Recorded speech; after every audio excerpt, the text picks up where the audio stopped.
Ушулап мән берип тыңдасаңыздар өте мағыналы. Балам söz tınlasın tınlaşma. Айтты.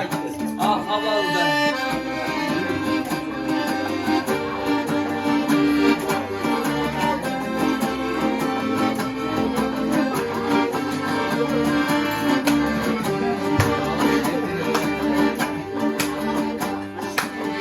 Сегізден асқан соң ойдап жүруге, тағдырмен кісінің ойдап жүруге болмайды.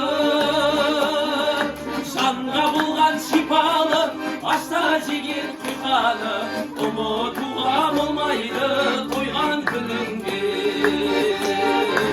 Ұнатып ала салуға, ұнатпай ала салуға, жаныңа сүйген жарыңның жара салуға,